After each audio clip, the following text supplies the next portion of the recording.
Hello friend, आप लोगों को स्टडी अब छोटे लेवल में स्वागत है। आज हम लोकसभा और राज्यसभा के वैसे प्रश्नों को हल करेंगे जो बार बार एग्जाम में पूछा जाता है या पूछने की संभावना है। चलिए हम लोग चालू करते हैं लोकसभा और राज्यसभा। तो लोकसभा का उल्लेख हमारे संविधान के अनुच्छेद 81 में किया गया है और राज्यसभा का उल्लेख 80 में किया गया है। चलिए फर्स्ट में इसको देखते हैं कि इसका उपनाम यानी लोकसभा का उपनाम क्या है और राज्यसभा का उपनाम क्या है। तो लोकसभा का उपनाम निम्न सदन या अस्थायी सदन या हाउस ऑफ पीपुल सदन या जनता का सदन या प्रथम सदन या युवाओं का सदन कहा जाता है। फिर से सुनिए, लोकसभा का उपनाम निम्न सदन और अस्थायी सदन, हाउस ऑफ पीपुल सदन, प्रथम सदन, युवाओं का सदन कहा जाता है। और राज्यसभा को क्या क्या कहा जाता है?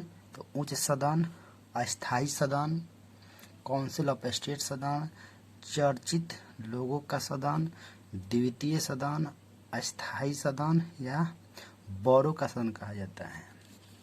इतना इसका उपनाम है। चलिए आगे देखते हैं। लोकसभा में न्यूनतम आयु 25 वर्ष है। कितना आयु है? 25 वर्ष। और राज्यसभा में न्यूनतम आयु 30 वर्ष है।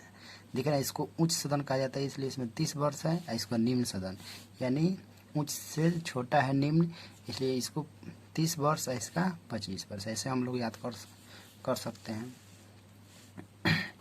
चलिए उसके बाद सदस्यों की संख्या देखेंगे।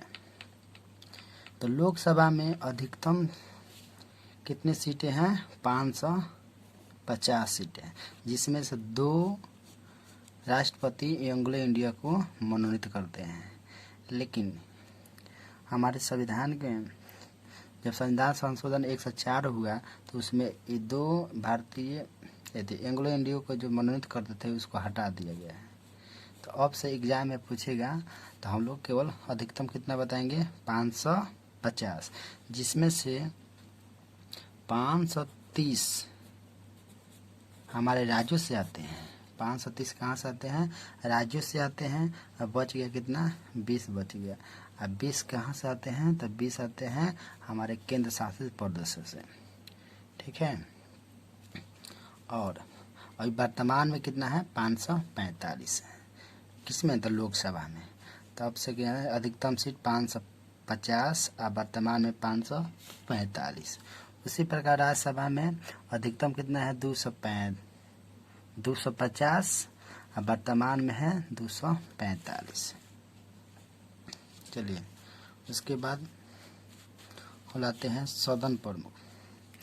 लोकसभा का प्रमुख कौन होता है? लोकसभा अध्यक्ष। कौन होता है? लोकसभा अध्यक्ष।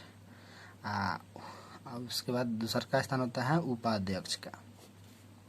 तो क्वेश्चन आ सकता है कि लोकसभा का वर्तमान में अध्यक्ष कौन है? तो कौन है?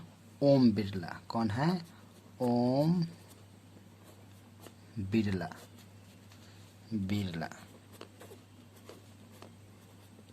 इसके पहले कौन थे? सुमित्रा महाजन।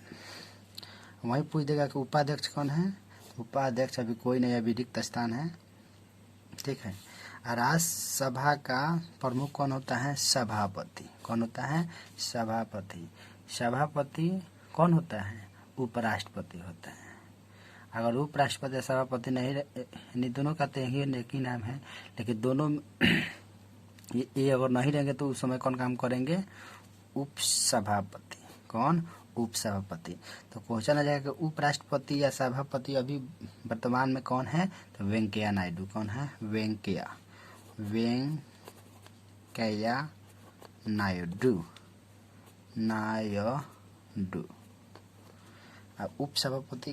उपसभापति कौन है? हरिवंश नारायण सिंह। कौन है?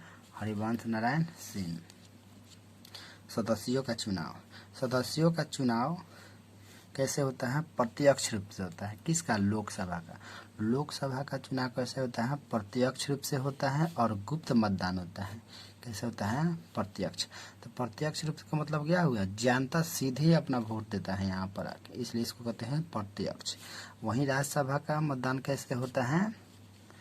अप्रत्यक्ष होता है, यानी जनता इसमें नहीं वोट देता है। इसमें कौन देता है?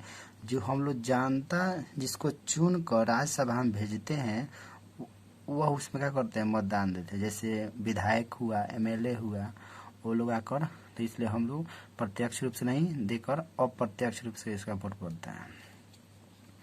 चलिए अब आगे देखते हैं। चलिए ऊपर पढ़े थे हम लोग कि राष्ट्रपति द्वारा मनोनीत, तो लोकसभा में कितने थे? 2। वो कहाँ के लोग थे? तो एंग्लो इंडिया। एंग्लो इंडिया का मतलब जब देश हम लोग आज़ाद हुआ था उस समय सब अंग्रेज जो भागे हुए थे उसमें जो बच गए थे उसी में से छोटा छोटा में से 2 को रखा जाता है लोकसभा में। राज्यसभा में किसको रखा जाता है? तो साहित्य के क्षेत्र में, कला के क्षेत्र में, सामाजिक कार्य में तो कितना मनोनीत करते हैं राष्ट्रपति? तो उसमें करते हैं 12। कितना करते हैं? 12। तो राज्यसभा में कितना राष्ट्रपति मनोनीत करते हैं? 12। तो आगे देखते हैं उसके बाद।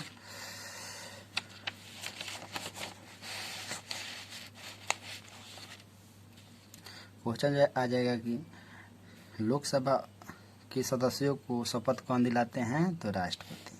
कौन दिलाते हैं? राष्ट्रपति। राज्यसभा के सदस्यों को शपथ कौन दिलाते हैं? तो भी राष्ट्रपति देते हैं। अगर उसमें उस सभा के सदस्यों अगर त्याग पत्र देना चाहते हैं तो किसको देंगे? तो लोकसभा के अध्यक्ष को देंगे। ठीक है। अगर अध्यक्ष अगर अपना त्याग पत्र देना चाहते हैं तो किसको देंगे? तो देंगे उपाध्यक्ष को देंगे। किसको देंगे? उपाध्यक्ष को।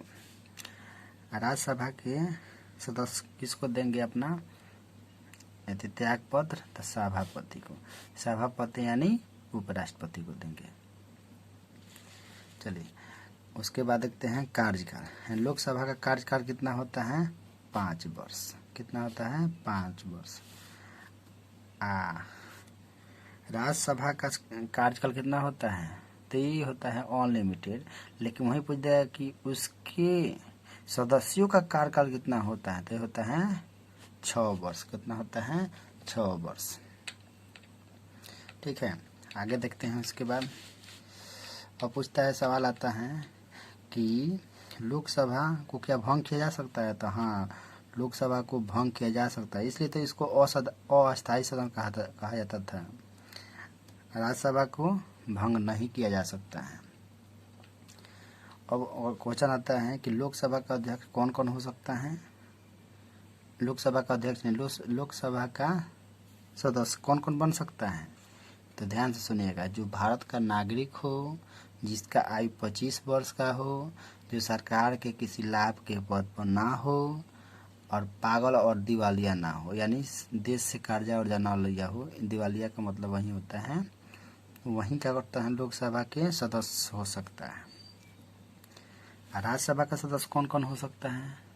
तो सेम वैसा ही है, थोड़ा सा डिफरेंट है। कौन? इसमें उम्र उसका होना चाहिए 30 वर्ष, इसमें 25 वर्ष। सेम वही है। वह भारत का नागरिक होना चाहिए, उसका आयु 30 वर्ष होना चाहिए, सरकार के किसी लाभ के पद पर नहीं होना चाहिए। उसके बाद आगे देखते हैं।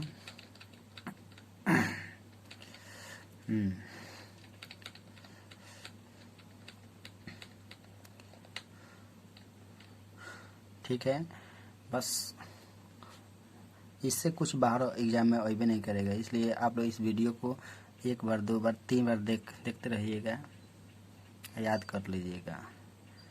थैंक यू मेरे वीडियो देखने के लिए।